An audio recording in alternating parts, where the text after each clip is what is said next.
Pero hanggang ngayon hindi pa din lumalabas si Gutesa. Tingin ko hindi na tingin niyo kayo, tingin niyo lalabas pa 'yan o wala na? Feeling ko wala na 'yan, hindi na lalabas 'yan, hindi na magpapakita 'yan mga kababayan. Paano, yari siya, 'no? May kalalagyan siya, Oh, baka nga kung sino man, mga Poncio Pilato na humimok diyan, na sumama doon sa kung ano-anong mga sasabihin doon sa Senado, baka yan pa yung mga nagpatago diyan. Sabi ni Patrick Joaquin, halata si Marcovitz, noong ini-interview siya, bakit tahimik lang siya? Hindi siya nag-demand na palitawin. Planado ginawa ni Gutesa, itinanim yan bagong-bago sa circle ng mga security. Tsaka ho, mga kababayan, kaya po yung ICI ayaw nilang isa publiko dahil po sa mga ganyan. Ano po, naiisip nila, naku, baka biglang habang tayo, habang naghihiring tayo, biglang may isasalpak sila, biglang may sasabihin, o eto, sali ka dito, o eto, sumama ka dito. Baka ganun ho, gawin yung mga yan. Yun din po yung iniisip ko kung bakit ayaw nilang isa publiko. Saka yung, alam niyo naman, ang mga DDS, mahilig mga mambas yan, mahilig mga magbanta yang mga yan, mga death threat. O, di ba? Hindi nakalusot sa kanila. Yung anak ni Kuya Kim Atienza, ano sabi? Araw-araw nakakatanggap ng death threat sa mga DDS. Biruin mo po yan. So, yun yung iniiwasan ng ICI, no? Na ma-demonize nung mga DDS. Ngayon mga kababayan, eto isisingit ko lang ito. Nakita ko lang mga bossing. No? Litrato ni General Torre kasama po yung mga kakamping. Di ba? Ayun with matching picture pa mga boss Jeep Amuser, Ako wala akong diyan. Wala akong against diyan. Sabi ko nga sa inyo mga kababayan ang napapansin at nakikita natin na nagjo-join force talaga, nagsasanib puwersa ay ang kakamping po at ang mga pula. Tayo, yung tinatawag nilang mga pulahan mga kababayan. Bakit Kasi nga, etong sila Kiko Pangilinan, sila Senador Leila de Lima, ayan sila Trillanes, na-appreciate yung trabaho ng Pangulo. No?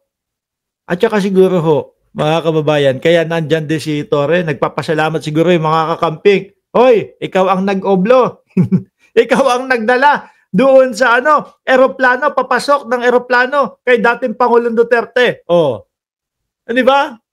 Siguro sabi ni De Lima, uy, inirest back mo ako Di ba? Uy, inirest back mo ako Ito mga kababayan mga DDS, para sa inyo to. Yung pinapakalat nyo, yung lagi nyong sinasabi na kayo palakas ng palakas, no? Walang patunay yan. Kasinungalingan yung palakas ng palakas ninyo. Biruin nyo yung mga mautog ninyo. Simula 2 years ago. Daming pumunta nun. Bakit paubos ng paubos? EDSA, wala nang pumupunta. Di ba? Nagsawa na yung taong bayan sa inyo. Unti-unti nang nare-realize ng mamamayang Pilipino na saglit lang. Puro ganito naman pala itong mga DDS. No? Puro yung mga sinasabi lang pala nitong mga DDS, puro wala naman patunay. Ayoko na nga dito. Nakakatabang na tong si Duterte. Sabi, bangag-bangag si Presidente Marcos. Wala naman maipakitang ebidensya. Di ba? Ano ba to? Itong picture na to. Torre, Graces LP.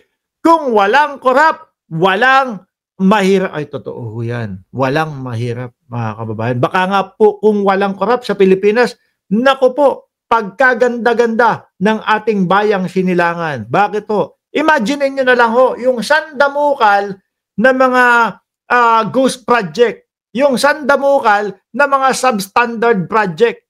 Inihihingi nila ng overprice yan, di ba? Let's say, sabihin na natin, mga kababayan, na yung mga yun, ginawa ng tama, ginawa ng maayos, hindi overpriced, hindi substandard. Yung mga ghost project tumayo, naku po, malamang sa alamang, unang-una, mabilis ang transportasyon ng Pilipinas. Oo, 'di ba? Pangalawa, malamang sa alamang, baka daig pa natin ang Japan walang baha. Eh, sandamakmak ho yung ghost project mga bossing eh. Tapos ilan din do'n yung nakita na sinasabing ghost na hindi nangyari.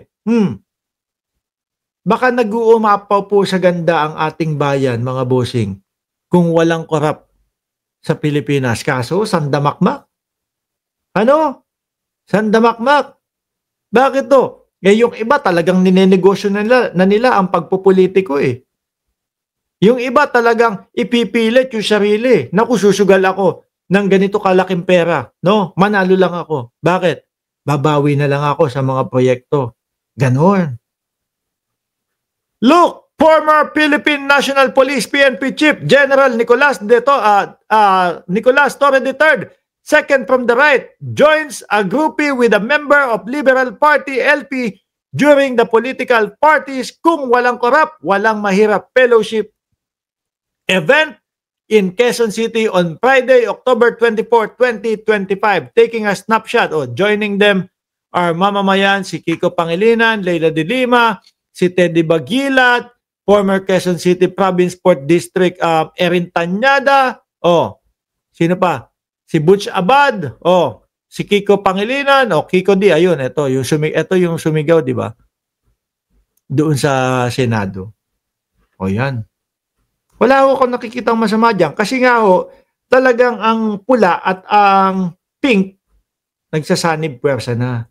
Hindi ho kagaya ng mga DDS. Sabi ni Virgie Badiola, kaya mabagal ang pag-unlad ng Pilipinas dahil sa mga korap na nakaupo sa gobyerno. Mantakin mo ba naman? Di ba? Minsan, kagaya sa Marikina. Alam niyo po, kaya dinadawit daw, sabi ni Congressman Marcy Teodoro, alam niyo naman kung bakit ako dinadawit dito eh. Kasi ako nagsiwalat nung kalokohan sa DPWH eh.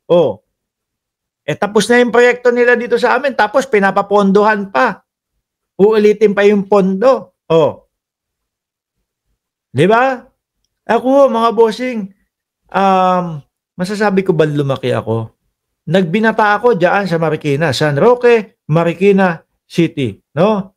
Sabi ko sa inyo, yung mayor namin na si Marcy dati, wala pang bagyo. No, wala pang bagyo. Nandoon na yan sa ilog ng Marikina.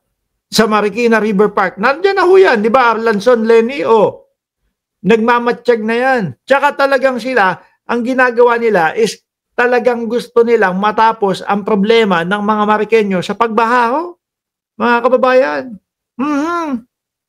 No?